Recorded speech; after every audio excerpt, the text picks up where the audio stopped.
فلما ذهب عن ابراہیم الروع، جب ابراہیم کا خوف جاتا رہا، وجاءت البشریٰ، اور یہ بشارت پہنچ گئی، ان کے لیے خوشی کی بات تھی کہ اب سارہ کے ہاں بھی اللہ تعالیٰ بیٹا عطا کرے گا۔ یجادلنا فی قوم لوط، اب اس نے جھگڑنا شروع کر دیا ہم سے قوم لوط کے بارے میں۔ یہ مجادلہ جو ہے یہ تورات میں بڑی تفصیل سے آیا ہے کہ دیکھو تم جو جا رہے ہو، اگر اس شہر کے اندر، ان بستیوں کے اندر 50 آدمی بھی راست باز ہوں گے تو کیا کرو گے؟ کیا پھر بھی ہلاک کر دو گے؟ فرشتوں نے کہا نہیں، اگر 50 آدمی وہاں ہوئے، اگر راست باز ہوئے تو ہم ہلاک نہیں کریں گے۔ اچھا دیکھو، میری کوئی حیثیت نہیں ہے، میں بہت ناچیز ہوں، لیکن میں پھر جرأت کرتا ہوں، میں اللہ سے عرض کرتا ہوں کہ اچھا ہو سکتا ہے 40 ہوں وہاں پر، تو پھر اچھا 40 بھی ہوئے تو پھر ہم ان کو بھی پھر چھوڑ دیں گے، بستیوں کے اوپر عذاب نہیں آئے گا۔ ہوتے ہوتے 5 پہ آ گئے، جس پہ کہ آخر میں کہا گیا کہ اے ابراہیم چھوڑو اب اس بات کو، اب یہ تیرے رب کا فیصلہ آ چکا۔ وہاں ایک بھی نہیں ہے، تم 5 کی بات کر رہے ہو۔ وہاں تو سوائے حضرت لوط علیہ السلام کے خود اور ان کی 2 بیٹیوں کے اور کوئی بھی نہیں تھا کہ جو ان شہروں میں سے بچا ہو۔ تو یجادلنا فی قوم لوط، اب وہ قوم لوط کے بارے میں ہم سے جھگڑنے لگے، یعنی چونکہ وہ حلیم الطبع تھے، طبیعت میں نرمی تھی، وہی جو حضور کی طبیعت میں بھی تھی، حضرت ابوبکر کی طبیعت میں بھی تھی، اس وجہ سے انہوں نے کہا کہ عذاب سے بچنے کی کوئی شکل ہو سکے۔ ان ابراہیم لحلیم اواہ منیب، 3 الفاظ جمع کر دیے گئے۔ یقیناً ابراہیم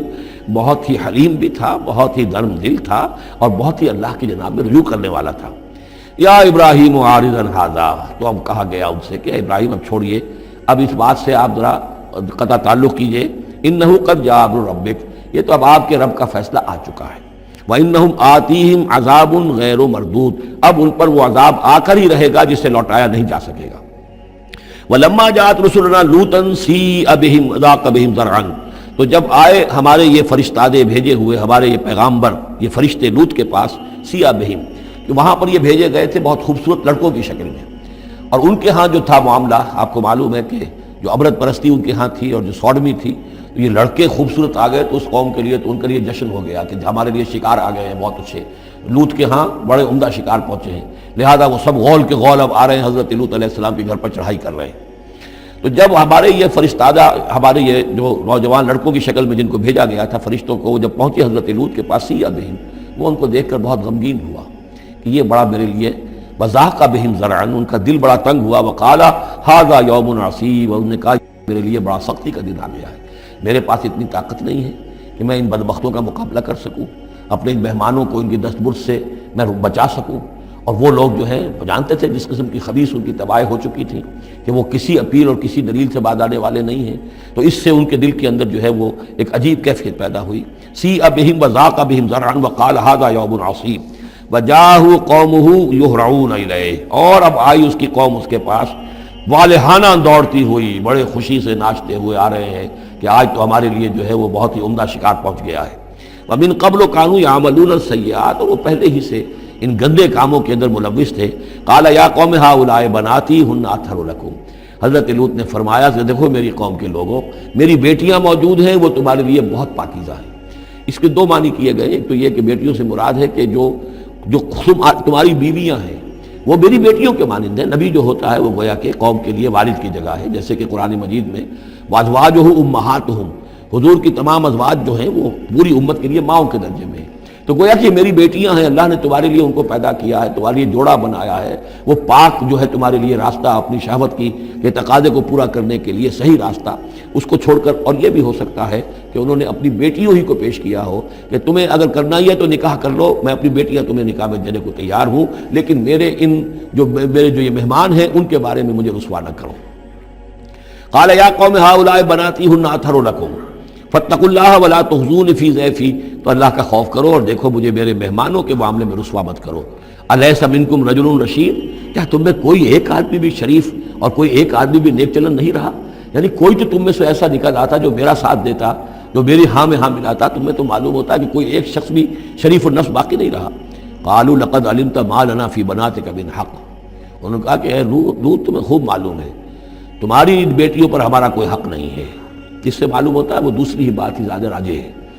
وَإِنَّكَ لَتَعْلَمُ مَا تُرِيدُ مَا نُرِيدُ، اور تم خوب جانتے ہو جو ہم چاہتے ہیں، یعنی باتیں مت بناؤ، ہماری توجہ جو ہے ادھر ادھر لے جانے کی کوشش نہ کرو، تم جانتے ہو ہم جو چاہتے ہیں، جس کے لیے ہم حاضر ہوئے ہیں، جس کے لیے ہم پہنچے ہیں۔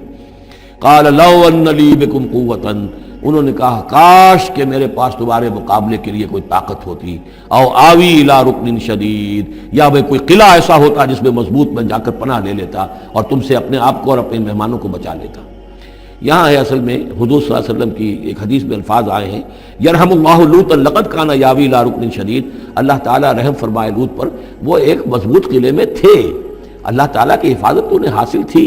لیکن یہ کہ اس وقت جو صورت بن گئی تھی ان کے لیے، جیسے جب جادوگروں نے جو اپنے انچر پھینکے تھے اور وہ بھی بن گئے تھے فرعون کے دربار میں، وہ بھی شکل اختیار کر لی تھی انہوں نے سانپوں کی، تو حضرت موسیٰ پر بھی وقتی طور پر خوف طاری ہو گیا تھا۔ تو بل بنائے طبع بشری خوف کا ہو جانا یہ کوئی نبوت کی عصمت کے منافی نہیں ہے۔ تو یہاں پر بھی اللہ تعالیٰ کی حفاظت تھی، اور جیسا کہ آیا فرشتوں نے پھر ذرا سا ایک ہاتھ ہلایا اور سب کے سب اندھے ہو گئے، وہ اس طرح کا معاملہ تفاصیل تورات میں ہے۔ قال لو ان لی بکم، لیکن جو حسرت کی کیفیت تھی اور جس طرح ضیق میں ان کی جان اس وقت آئی تھی، اس کا تصور کیجئے، کاش کہ میرے پاس تمہارے مقابلے کے لیے طاقت ہوتی، او آوی الی رکن شدید، یا کوئی ایسا ہوتا مضبوط مستحکم قلعہ جس میں جا کر میں پناہ لے لیتا۔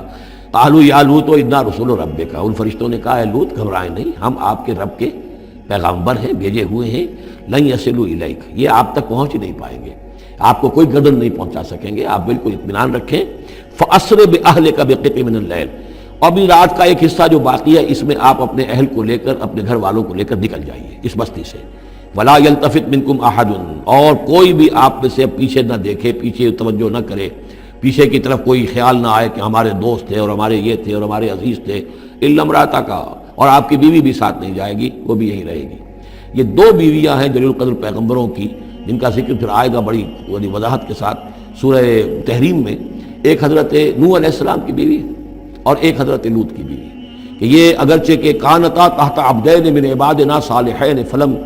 فخانتاہما فلم یغنیا عنہما من اللہ شیئا، اگرچہ وہ ہمارے دو بہت ہی نیک اور بہت ہی برگزیدہ بندوں کے تحت تھیں، ان کے گھروں میں آباد تھیں، لیکن یہ کہ انہوں نے خیانت کی، اور اس کے نتیجے میں یہ ہے کہ پھر وہ اللہ تعالیٰ کے عذاب سے ان کے شوہر انہیں بچا نہیں سکے، نہ حضرت نوح بچا سکے اپنی اس بیوی کو، اور نہ حضرت لوط بچا سکے اپنی اس بیوی کو۔ الا امرأتک، سوائے آپ کی بیوی کے، انہ مصیبھا ما اصابہم، اس کے اوپر تو وہی مصیبت آ کر رہنی ہے جو ان سب پر آنی ہے۔ ان موعدہم الصبح، اور دیکھیے ان کے وعدے کا وقت صبح کا ہے، صبح کو عذاب آ جائے گا۔ الیس الصبح بقریب، کیا صبح قریب نہیں ہے؟ یعنی اب جلدی کیجئے، اب آپ فوری طور پر یہاں سے اپنی بچیوں کو لے کر نکل جائیے۔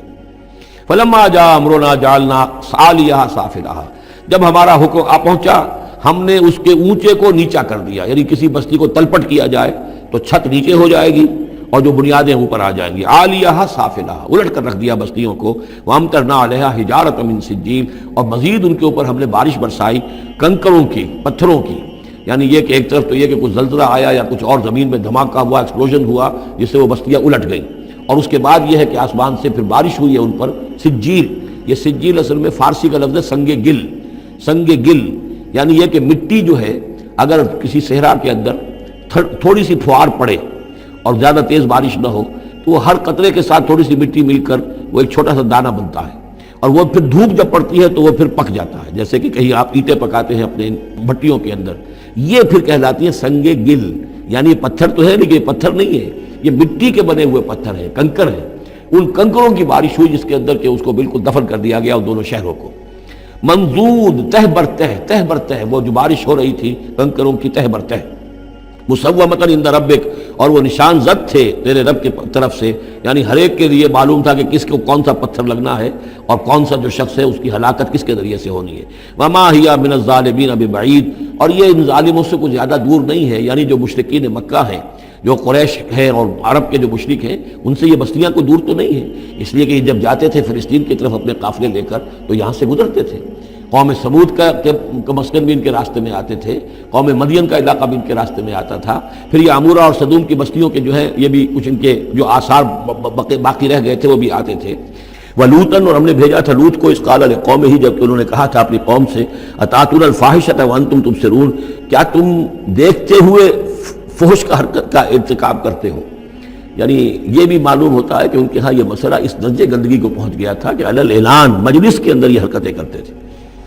اَإِنَّكُمْ لَتَأْتُونَ الرِّجَالَ شَهْوَةً فِي دُونِ النِّسَاءِ، کیا تم مردوں کی طرح کا رخ کرتے ہو شہوت کے ساتھ عورتوں کو چھوڑ کر؟ بل انتم قوم تجہلون، لیکن تم تو واقعات یہ ہے کہ بہت ہی جہالت میں مبتلا ہو چکے ہو۔ فما کان جواب قوم ہی، تو نہیں تھا اس کی قوم کا جواب، الا ان قالوا، مگر یہ کہ انہوں نے کہا اخرجوا آل لوط من قریتکم، نکال باہر کرو لوط والوں کو، لوط کے گھر والوں کو اپنے شہر سے، انہم اناس یتطہرون، یہ تو بڑے پاک باز لوگ ہیں، بڑے طہارت اور بڑی پاکیزگی رکھنے والے لوگ ہیں۔ فانجیناہ واہلہ، تو ہم نے نجات دی اس کو اور اس کے گھر والوں کو، الا امرأتہ، سوائے اس کی بیوی کے، قدرناہا من الغابرین، یہ ہم نے مقرر کر دیا تھا کہ وہ پیچھے رہنے والوں میں ہوگی۔ وامطرنا علیہم مطرا، اور ہم نے ان پر ایک بارش برسائی، فساء مطر المنذرین، تو بہت ہی بری بارش تھی وہ کہ جو ان لوگوں پر برسائی گئی کہ جن کو خبردار کر دیا گیا تھا۔